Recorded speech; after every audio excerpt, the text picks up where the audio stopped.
Assalamualaikum warahmatullahi taala wabarakatuh. Okey, untuk murid-murid tahap 2 Kafa SK Pulau Rusa, selamat kembali ke kelas Kafa kita pada petang ni. InsyaAllah kita akan sambung pelajaran yang kedua pada petang ini, iaitu Sirah. Sirah tahun 4, pelajaran pertama, unit yang kedua, iaitu Jihad Rasulullah SAW dalam unit Perang Badar. Okey, kita akan ceritakan tentang Perang Badar pada hari ini. Okey, murid-murid boleh lihat nota yang diberikan di dalam grup ataupun lihat di skrin sekarang ni. Okey, kita mulakan dengan Perang Badar. Okey, dalam sirah Rasulullah SAW, Nabi Muhammad banyak menyertai perang-perang, antaranya perang Badar. Okey. Apa cerita di sebalik perang Badar ni kita akan tengok pada hari ini. Okey. Perang Badar berlaku pada 17 Ramadan.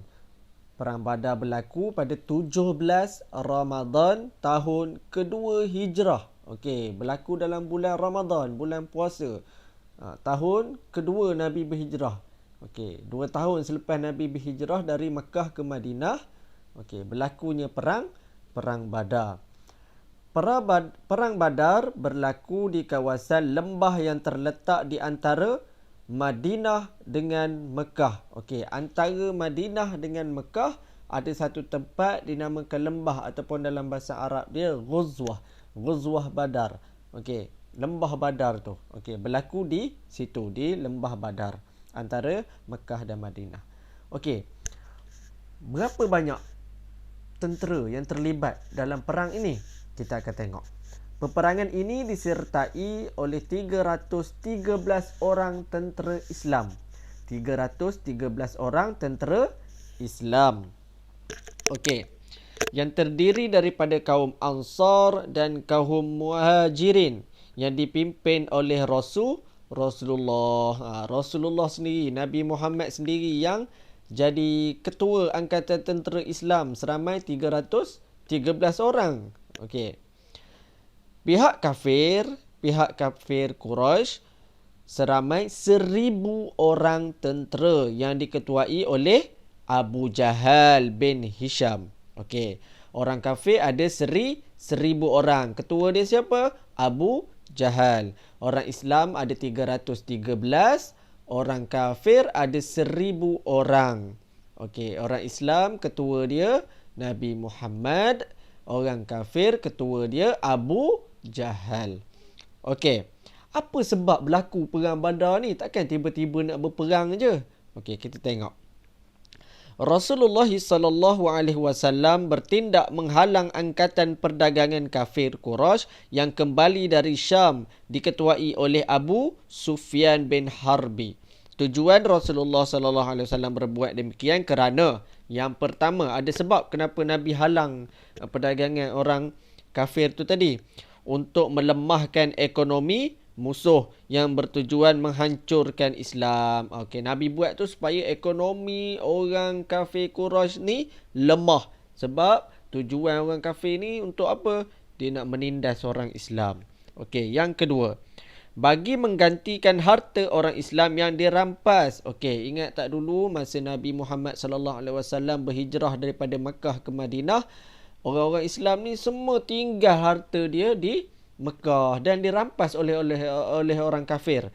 Jadi sebab itulah Nabi Muhammad bertindak nak sekat rombongan perdagangan ni untuk rampas balik harta-harta yang yang dirampas oleh orang kafir tu, nak ambil semula harta milik orang Islam ni.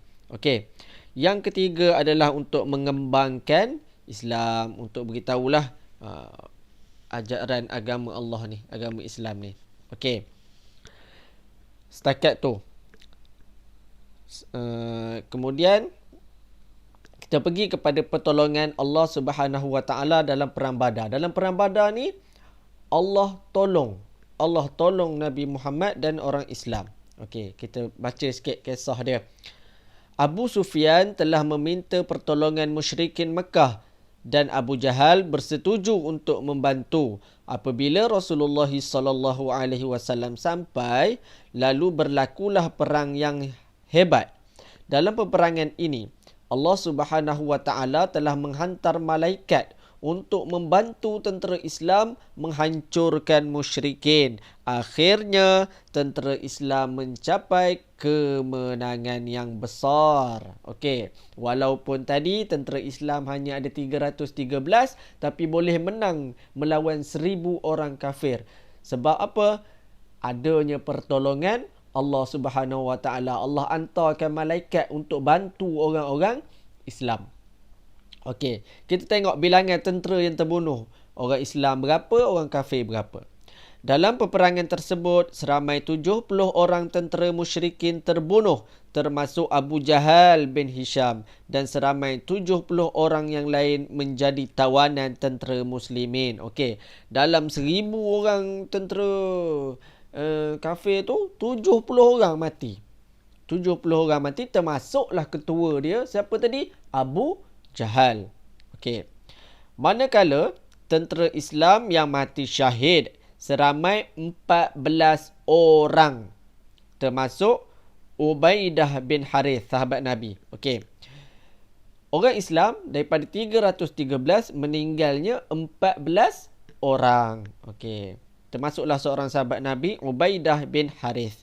Rasulullah SAW telah mengarahkan semua tentera musyrikin yang terbunuh ditanam, dan tentera Islam yang syahid dikebumikan dengan baju yang dipakai ketika berperang.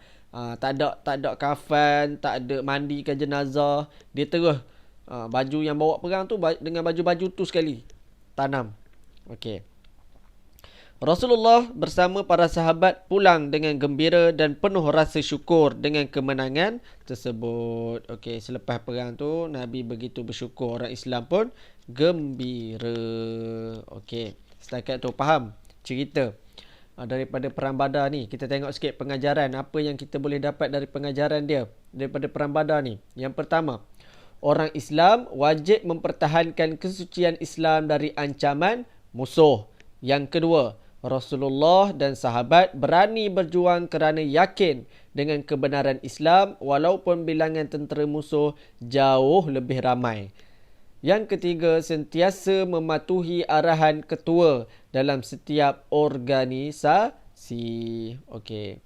Setakat itu saja pelajaran kita yang pelajaran pertama dalam bab yang kedua, iaitu perang Badar. InsyaAllah kita akan sambung lagi pada minggu hadapan.